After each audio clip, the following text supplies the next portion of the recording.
আজকে আমরা ইফতারি কি করব সেটা আপনাদেরকে একটু দেখানোর চেষ্টা করব।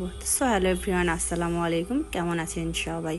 তো আমিও আল্লাহর রহমতে ভালো আছি। তো শুরুতে আমি দোকানে গিয়েছি ইফতারি আনাতে। তো আজকে বাসায় ইফতারি বানাইনি, একদমই সময় ছিল না হাতে, তাই আর কি। তো ওই কথা ওই কাজ, আমি ইফতারি নিয়ে বাসায় চলে এসে মাখাতে শুরু করলাম।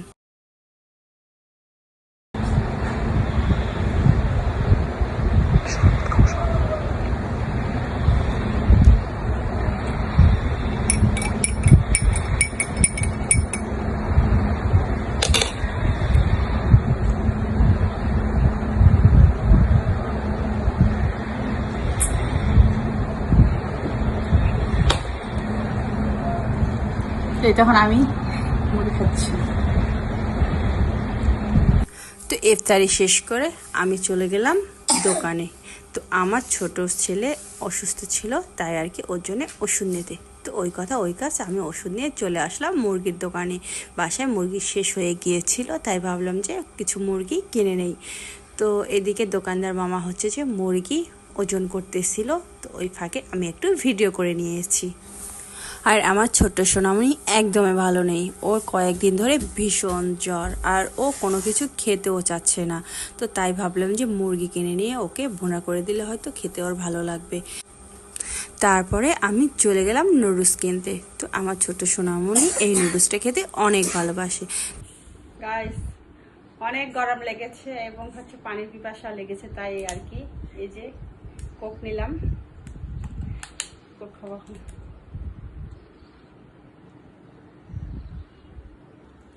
আমি ডিম নিয়েছি আসার সময়। তো এই যে ডিমগুলো এখন একটু ফ্রিজে রাখবো এক এক করে, কারণ বাইরে গরম করতেছে, তাই আর কি ফ্রিজে ডিম রাখবো। ফ্রিজে তেমন কিছু নাই, ফ্রিজ খালি একদম। ডিম রাখা শেষ। এই যে মুরগি নিয়ে আসছি।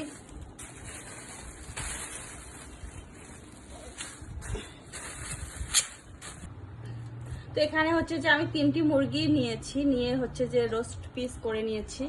তো এই যে পিস করে কেটে নিয়েছি দোকান থেকে।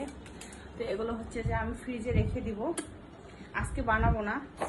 তো বাচ্চাদের হচ্ছে যখন ইচ্ছা করে মন চায় রোস্ট খাইতে, তো তাই আর কি একদম কেটে বেছে ধুয়ে আমি ফ্রিজে রেখে দেবো।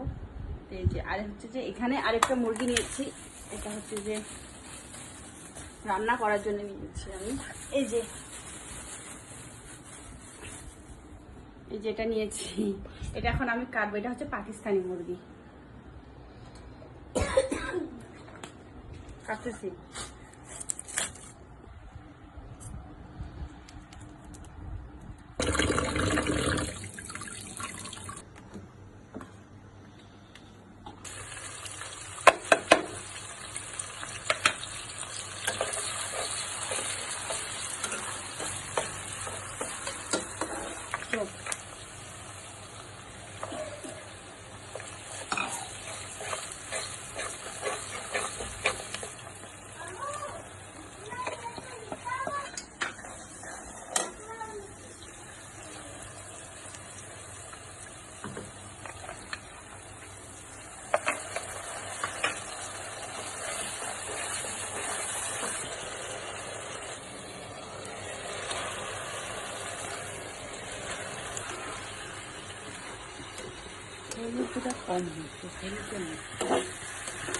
তো আজকে আমার ভিডিওটি এই পর্যন্তই। তো আমার ছোট সোনামণির জন্য আপনারা সবাই দোয়া করবেন, ও অনেক অসুস্থ।